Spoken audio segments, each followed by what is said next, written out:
जय हिंद दोस्तों, रक्षित खन्ना के इस चैनल में आपका स्वागत है। दोस्तों, आज के इस वीडियो में मैं आपको 3 इंपॉर्टेंट इंफॉर्मेशन दूंगा, जैसा कि आप पीछे बोर्ड पर देख रहे हैं। और दोस्तों, ये सारी इंफॉर्मेशन आपके वेलफेयर से रिलेटेड है, यानी जो आपको एरियर नहीं मिला, जिस सर्कुलर के अकॉर्डिंग, वो आपको दिलवाया जाता है इस चैनल के माध्यम से। सारी चीज दोस्तों आज मैं इस वीडियो में आपको समझाऊंगा, दिखाऊंगा। इसलिए इस वीडियो को आप शुरू से लेकर आखिरी तक देखेगा और अपने ग्रुप में भी शेयर कर दीजिएगा। वीडियो में आगे बढ़ने से पहले एक छोटी सी गुजारिश करूंगा, अगर आप पहली बार मेरा चैनल देख रहे हैं या फिर वीडियो देख रहे हैं तो आप मेरा चैनल सब्सक्राइब कर सकते हैं, जिसका नाम है रक्षित खन्ना, क्योंकि वेलफेयर से रिलेटेड जो भी नई नई जानकारी आती है वो आपको समझाई जाती है इस चैनल के माध्यम से। जो पेंशन पे रिलेटेड कोई प्रॉब्लम चलती है उसका भी सोल्यूशन किया जाता है, आपके वेलफेयर के लिए आपको सही गाइड करा जाता है। तो दोस्तों, ऐसे कुछ पेंशनर थे जिनको काफी परेशानी थी, इनको एरियर नहीं मिला था, इनको सर्कुलर नहीं पता था, इनकी पेंशन नहीं बढ़ रही थी। तो दोस्तों, ये मेरे चैनल से जुड़े, जिसका नाम था रक्षित खन्ना। फिर दोस्तों, इनको सही गाइड करा गया, सही रास्ता दिखाया गया, फिर इनको एरियर भी मिलेगा और बढ़ी हुई पेंशन भी मिलेगी। इसलिए दोस्तों, बीच बीच में मैं वीडियो निकालता हूं ताकि आपको सही हक मिल सके, आप जानकारी ले सके। दोस्तों, सबसे पहली इंफॉर्मेशन एंट्री लेवल पे की।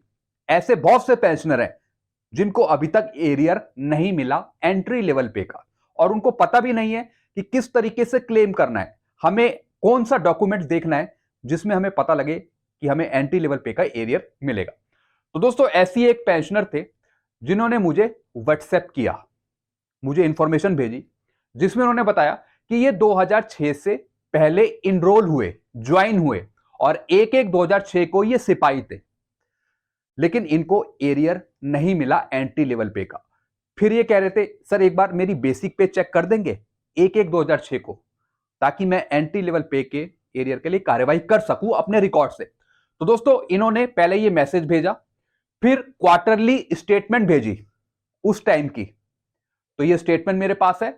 फिर मैंने एंट्री लेवल पे की शीट निकाली कि जब जब रिवाइज हुई, तो दोस्तों मैंने पाया कि इनको एंट्री लेवल पे का एरियर मिलेगा, ये एलिजिबल है लेने के लिए। तो दोस्तों, मैं इनको सही गाइड करूंगा और आगे जाकर इनको एरियर भी मिल जाएगा एंट्री लेवल पे का। लगभग 1 लाख से ऊपर का एरियर है, ये गारंटी के साथ मैं कह रहा हूं।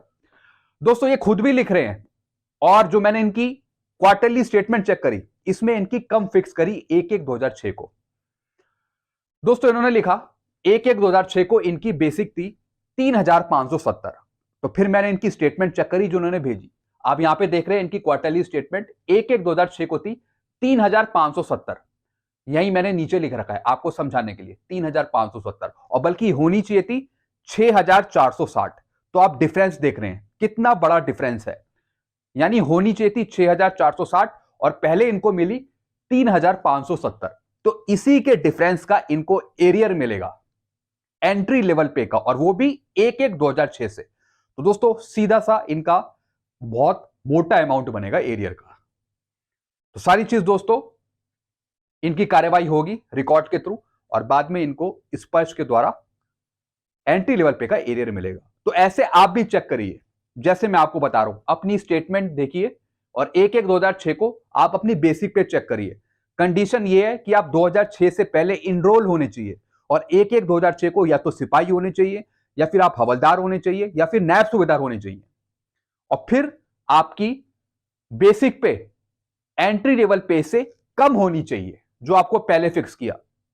जैसे सिपाही 6,460 से अगर कम में फिक्स किया है, जैसे इन्हें फिक्स किया था, तो इनको एरियर मिलेगा।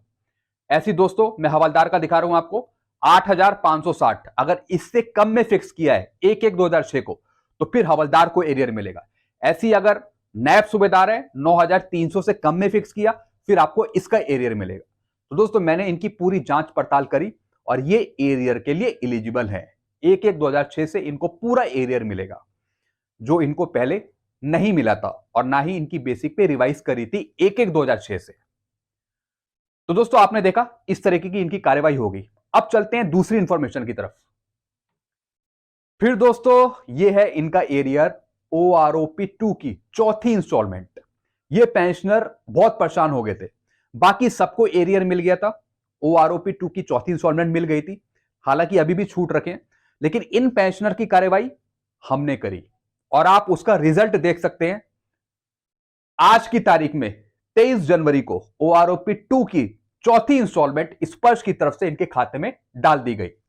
सबसे पहली कार्रवाई हुई यहां से लेटर के द्वारा CP ग्राम के थ्रू कंप्लेंट डाली गई कि इनका माइग्रेशन हो गया था बैंक से स्पर्श पे, जैसा कि इसमें लिखा हुआ।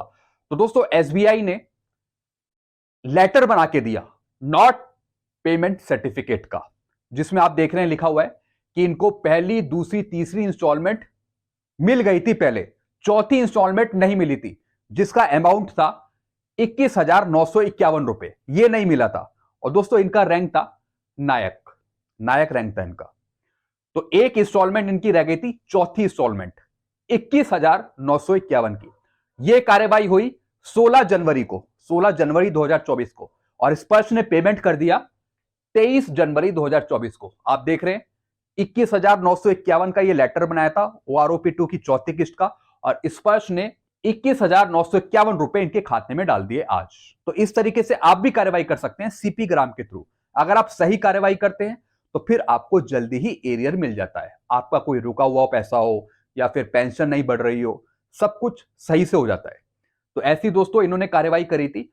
बाद में ये लेटर SBI ने बना के दिया 16 जनवरी 2024 को, और दोस्तों डायरेक्ट फिर यहां पे स्पर्श ने प्रोवाइड करा यहां पे एरियर आज 21,951। तो इनको फाइनली चौथी इंस्टॉलमेंट भी मिल गई स्पर्श की तरफ से। आप देख रहे हैं ये लेटर लिखा था 16 जनवरी को बैंक CPPC SBI ने PCDA स्पर्श को। तो दोस्तों हम खुश हैं कि हमने मेहनत करी, पेंशनर ने मेहनत करी और यहां पर इनका एरियर प्रोवाइड हुआ। तो इस तरीके से आप भी कार्रवाई कर सकते हैं। अगर आपको कोई किस्त नहीं मिली तो CP ग्राम के थ्रू चाहिए, लेटर सही फॉरवर्ड कराइए तो आपको भी अपना हक मिल जाएगा। या दोस्तों आप मेरे चैनल से भी जुड़ सकते हैं। जब मुझे टाइम मिलेगा, जैसे मैं कई बार फ्री हूं, तो मैं आपका काम कर दूंगा। अगर आपका कोई रुका हुआ एरियर है या फिर कैसे लेटर ड्राफ्ट करना है, सारा काम मैं खुद कर दूंगा, या फिर जो हमारी टीम है उनसे भी करवा दूंगा।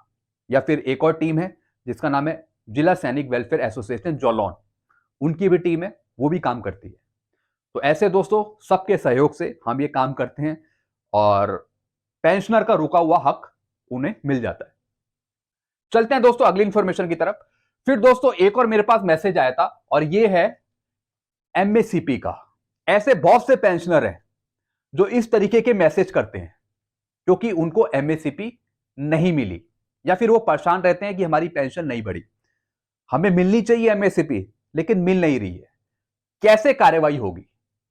दोस्तों ऐसे ही एक पेंशनर थे, नायक था इनका वाई ग्रुप, और दोस्तों ये रिटायर हुए थे 2008 में। टोटल इनकी सर्विस थी 22 साल, जैसा कि लिख रहे हैं। तो मैंने यहां पे लिखा आपको हवलदार की मिलेगी पेंशन।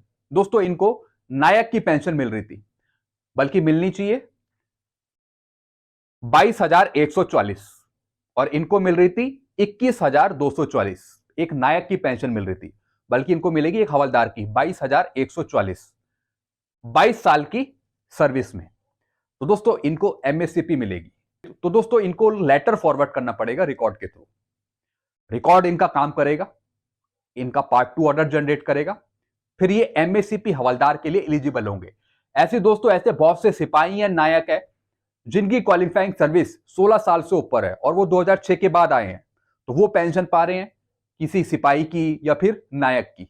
उनको MACP हवलदार की पेंशन नहीं मिल रही। तो दोस्तों इस चैनल के माध्यम से आपको जागरूक किया जाता है ताकि आप अपना हक ले सकें जो आपको कई सालों से नहीं मिला। तो ऐसे बहुत से पेंशनर हैं जो रह जाते हैं, उनको नहीं मिलता, उन्हें नहीं पता। तो इस चैनल के माध्यम से उन्हें समझाया जाता है, सही गाइड करा जाता है, और दोस्तों हमें भी थोड़ी खुशी होती है कि हम पेंशनर की हेल्प कर पा रहे हैं, उनका जो प्रॉब्लम है वो सॉल्व कर पा रहे हैं। तो दोस्तों ऐसी अगर आप सिपाही हैं, नायक है, अगर आपकी क्वालिफाइंग सर्विस 16 साल से ऊपर है, तो एक बार आप सही से चेक कर लीजिए कि आपको MACP हवलदार की पेंशन मिल रही है या नहीं मिल रही है। और आप 2006 के बाद आने चाहिए, मैं बाद वालों के लिए कह रहा हूं, पोस्ट 2006, 2006 के बाद आए, उनको मिलेगी MACP हवलदार की पेंशन। जिनकी 20 साल से कम क्वालिफाइंग सर्विस है उनको मिलेगी 21,782, जिनकी 22 साल से ऊपर है उनको मिलेगी 22,144 एमएससीपी हवलदार की पेंशन। तो दोस्तों मैंने इनको गाइड कर दिया कि किस तरीके से इनको कार्रवाई करनी है। रिकॉर्ड के थ्रू ये जाएंगे, रिकॉर्ड के थ्रू ये जाएंगे, सब कुछ रिकॉर्ड के थ्रू होगा, तब इनको एमएससीपी हवलदार की पेंशन मिलेगी।